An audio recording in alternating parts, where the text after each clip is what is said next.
Development starts with good drinking water and sanitation. The universally acknowledged Millennium Development Goals included the improvement in the provision of clean water and sanitation to communities across the world.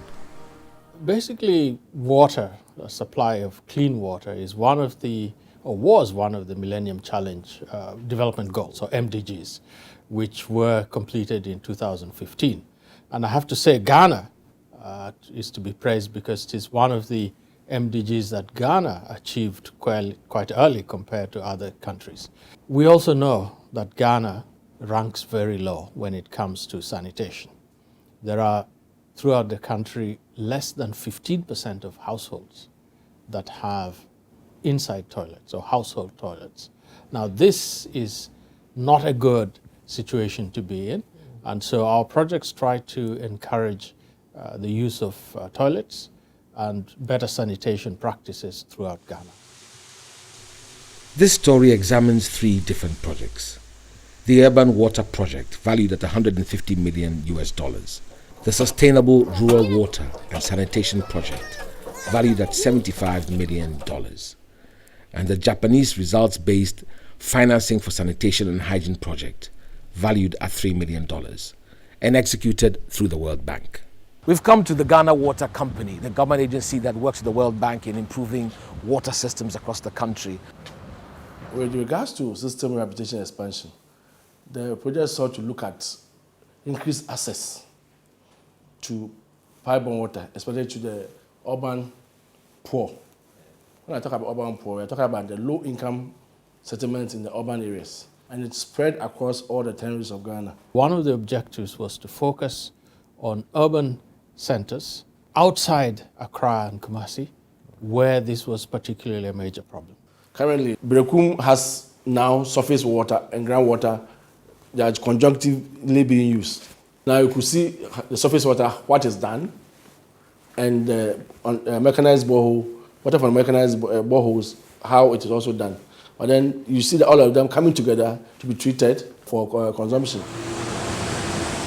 We visited Brekum to find out what was going on and how it has impacted the community. A modern treatment plant has been built under this project. Water here has until now run through a system put in place in 1953. We are now at where the treatment process starts. We have 10 new mechanized boreholes in addition to the existing. All the water comes into that chamber, which we call the flow dividing chamber. Right. Basically, it is just to divide the water and distribute it evenly into the structures. And then from here, it flows to these circular structures here, which are called the aerators. Right. Their main function is to remove iron, Okay. from the water. Right. Right. From here, then it goes into those 3 circular chambers, which we call clarifiers. And all this is part of the expansion that is taking place. place. Yeah, part of the expansion. To improve the water situation. Yeah, exactly. The clean filtered water then goes into tanks from where they are treated and then sent to town. Brekum, one of the many urban areas in Ghana where the water supply systems have seen a major improvement. We have the population of a little over 200,000 people. It's a place where there's quite a bit of farming, but also a lot of traders, as you can imagine. And the city has expanded substantially. The water system that was here has been here since 1953.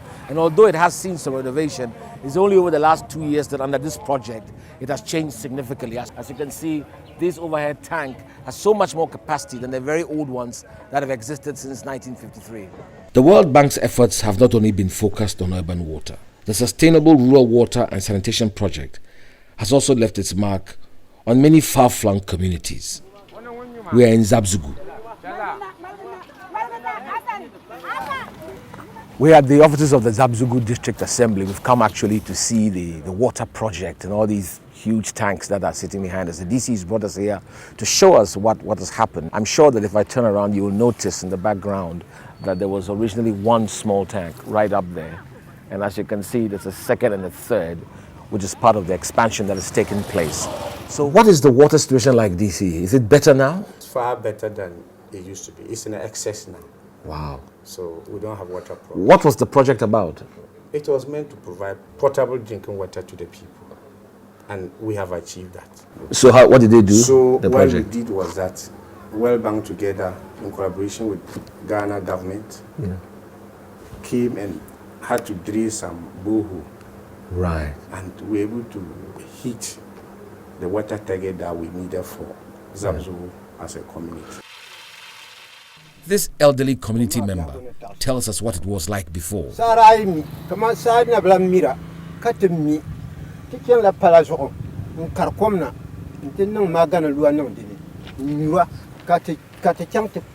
We are happy here in the sense that because Zabzo Senior Secondary School, you used to see them in town moving up and down as if they were here to sell water. Yeah. And they used to disrupt classes, their studies. But ever since we commissioned this project, they have gone back to the school. You don't see them anymore because Fantastic. there's no more water problem in the school. I decided to go to the school to find out for myself how the new water supply systems were impacting them. These yellow cans you see here were cans students used to carry into town to buy water. But since the commission of the small town water system, we got our water flowing right in the dormitory. There you are, I can see it. Right in the dormitory. Your life is much easier now. Very much easier. I'm sure you're happy. Even for the school. Yes, this is what we have. So for water, it has been a problem of the past and not now. Not now. Yes, yeah. These days, Zabzugu has several well-patronized stand pumps. The women say it has made all the difference. Lots of kids here heading for the stand pipes for water. Their mothers are there for water. There's water for cooking. There's water for washing. There's water for bathing. Especially if you consider that, not too long ago it was a totally different story and people were walking long distances, to go and fetch water. We wrote this project with the intention of giving water and sanitation to 600,000 people in the 6 regions. And if you break it down, we were to do, like I said, 59 pipe systems, 1,200 boreholes, rehabilitate 400 boreholes, and then build 430 institutional latrines and encourage the communities through open defecation-free activities to build their own household latrines. As we sit, the project is supposed to finish in June next year. We've covered over 700,000 people. We've completed 57 of the 59 pipe systems. We finished all the 1,200 boreholes. And we've built 425 of the 430 institutional latrines. So You've implemented the project? Completely. On the sanitation and hygiene front, the World Bank has just executed the results-based financing for sanitation and hygiene project. I visited East Gonja and began by asking the district chief executive about the practice of open defecation.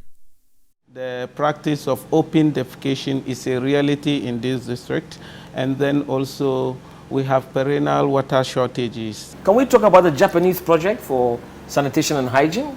This project came at the same time that the government and partners are seriously promoting the CLTS concept. So the project took up this concept of community-led total sanitation and hygiene in communities. Under the support of this project, you count at least 168 of those toilets. I'm going to follow you so you show me what. Okay, thank you.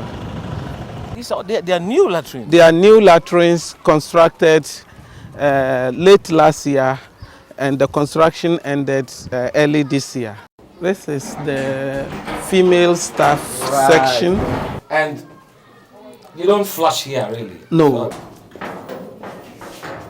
So, this is the section for girls. Right. When they are in school and they are in their menses. This is the section to help them to change and dispose the pads. And dispose of their pads. Yes. Okay. The rainwater harvest gutters have been mounted on it. Right. And it is harvesting water right into the tank. And the tank is connected to the tap. Yeah. And then when students use the toilet, they come here and then wash their hands. Wow, imagine that. This project has seen some very interesting successes. Certain communities have now been declared open defecation free. And I visited one such community where I spoke to the project manager.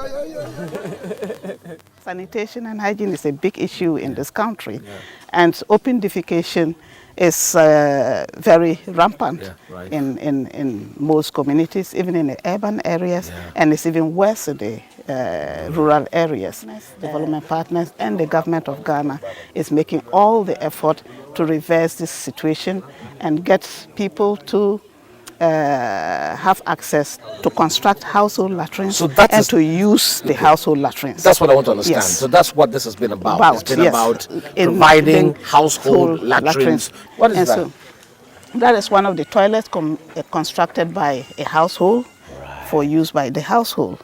So as you stand around, you can see a number of them around. They each belong to different households. After seeking the chief's permission, we spoke to the women about how things have changed.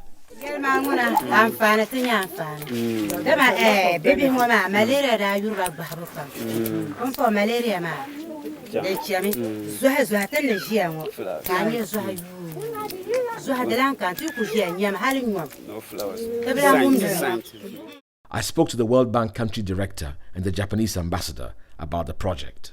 Providing water is the first step.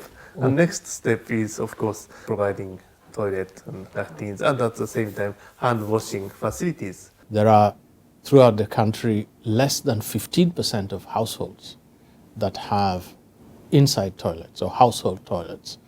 Latrines accounts for just 1/3 of the total population. We need to improve this situation. The World Bank country director sums it up. The water and sanitation sector is particularly important because it is really a factor in the health and well-being of the population, a large population of Ghana, and therefore it's important for us to continue focus on this together with other development partners. I should mention that we've had very successful cooperation with Japan, with the government, the Kingdom of the Netherlands, and also with Norway, the Nordic countries in particular.